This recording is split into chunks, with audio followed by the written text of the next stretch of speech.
Friendzone. A friendzone relationship, also known as a platonic relationship, is a type of friendship that involves a close, intimate bond without any romance. These relationships tend to be characterized by a few different things: closeness, fondness, and acceptance. Platonic relationships can occur in a wide range of settings. People might form a platonic relationship with a classmate, a coworker, or you might make a connection with a person in another setting, such as a school club, an athletic activity, or an organization you're involved in. This type of relationship can play an essential role in providing social support, which is essential for your health and well-being.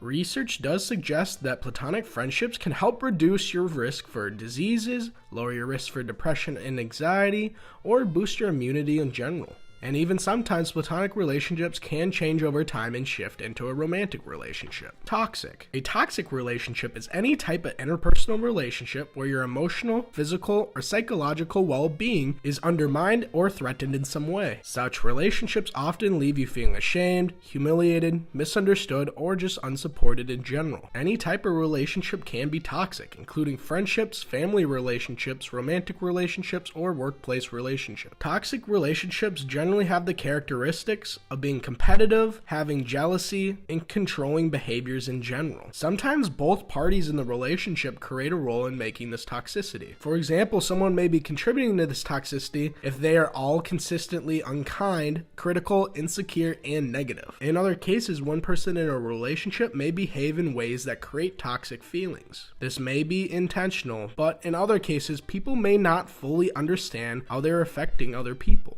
This may be because of past experiences in relationships, it could have been the way they learned growing up, and they just may not know any other way of communicating or acting in a relationship setting. This doesn't just create discontent. Toxic relationships can take a serious toll on your health. Feeling isolated and misunderstood in a relationship can also lead to loneliness, which is shown to have detrimental effects on both physical and mental health. Toxic relationships can be stressful, harmful, and even abusive. Toxic relationships can best be avoided by creating strong boundaries to protect oneself. Romantic relationships can best be characterized by feelings of love and attraction for another person. While romantic love can vary, it often involves feelings of infatuation, intimacy, and commitment. Romantic relationships tend to change over time. At the start of a relationship, people typically experience stronger feelings of passion. During this initial infatuation period, the brain releases specific neurotransmitters like dopamine, oxytocin, and serotonin that causes people to feel euphoric and hence in love. Over time, these feelings start to lessen in their intensity, and as the relationship matures, people develop deeper levels of emotional intimacy and understanding rather than just physical intimacy. Codependent. A codependent relationship is usually an imbalanced, dysfunctional type of relationship in which a partner has an emotional, physical, and mental reliance on another person.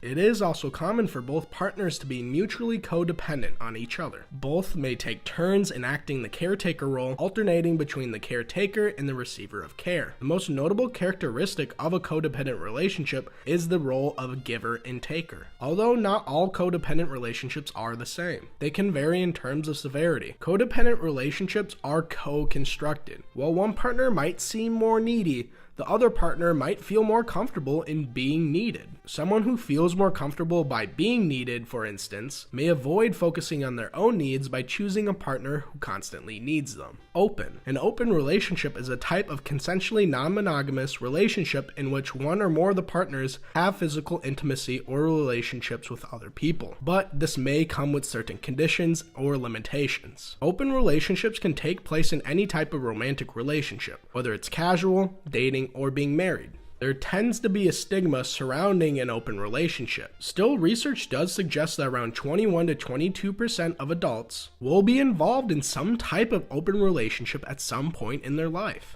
The likelihood of engaging in an open relationship also depends on your gender. Men reported having higher numbers of open relationships compared to women. However, people who identify as gay, lesbian, or bisexual, relative to those who are straight, were more likely to report previous engagement in open relationships. Open relationships can have benefits, including increased sexual freedom, and it also does have pitfalls such as jealousy and emotional pain. Open relationships tend to be more successful when couples establish early boundaries and clearly communicate their feelings and needs with another. Friends with benefits. Friends with benefits, also known as casual relationships, often involve dating relationships that include physical intimacy without expectations of monogamy and romantic commitment. According to the Canadian Journal of Human Sexuality, friends with benefits also can encompass situations such as one-night stands and booty calls. Casual relationships often exist on a continuum that varies with levels of frequency of contact, type of contact, and amount of personal disclosure. Casual relationships are most common with young adults.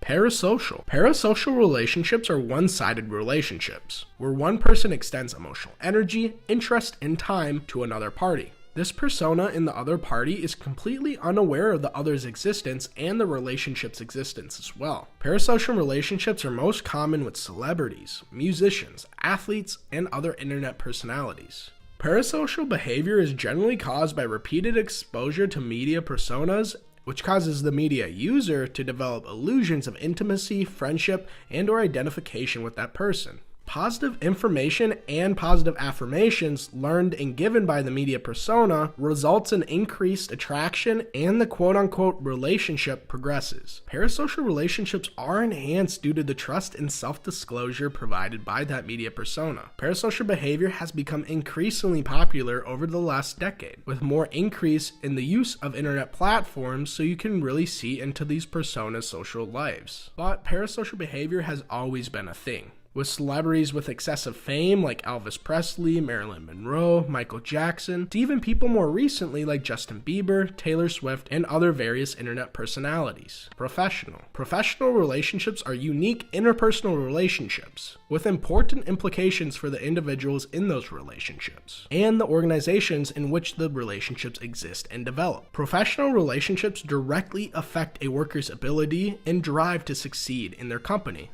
These connections can exist inside and outside of the offices at these organizations. These connections can be both positive and negative. One such detriment lies in the non-existence of workplace relationships, which can lead to feelings of loneliness and social isolation from others in the company. Professional relationships are not limited to just friendships, but they also include romantic relationships. A line can really be blurred from a colleague to a partner, which usually ends poorly for whoever is involved, resulting in termination or social isolation from either or both of the parties involved.